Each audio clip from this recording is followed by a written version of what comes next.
It's Wednesday, so it's time for some more weird stuff around the grove. These are some banana plants, and I'm not sure how they survived because many years ago we took out tons of banana plants in this area.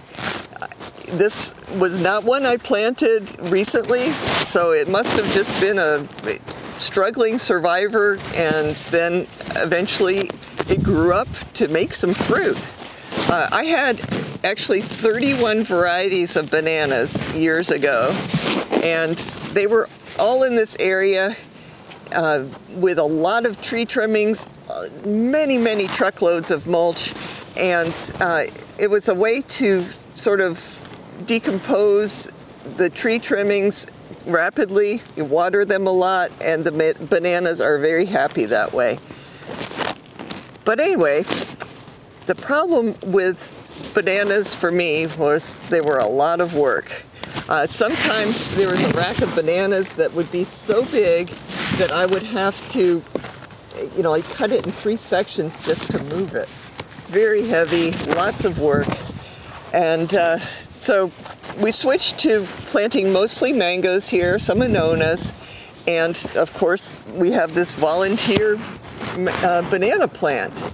Now the weird thing is, that was a big background, I know, but the weird thing is that this particular bunch of bananas is sort of defying my expectations. The oldest bananas here are the top, right here, and they are skinny and small.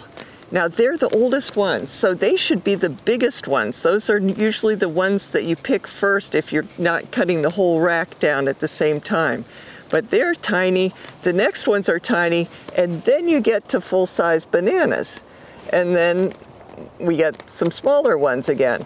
The flower was hanging down here. After this plant stops making bananas, the flower just doesn't really have any purpose, so I cut that off a while ago. So anyway, why was it that we have these little bananas here that are never going to grow up to be full-sized as the oldest bananas? What I'm thinking was the problem was precipitation. We had some dry months, like not recently, but a few months ago it was rather dry. And so this plant probably didn't get enough water to really form these older bananas. Then we started getting some rain, and that's when we got these nice plump ones developing. So it's a weird thing, because when I was growing a lot of bananas back here, of course we were irrigating those, and we had lots of plump bananas. But now this particular plant is a, survivor. It's in like a Darwin spot, survival of the fittest, and it's done a fine job surviving, but it couldn't make a whole bunch of full-sized fruit. We just have this section that looks normal, and the rest are really scrawny.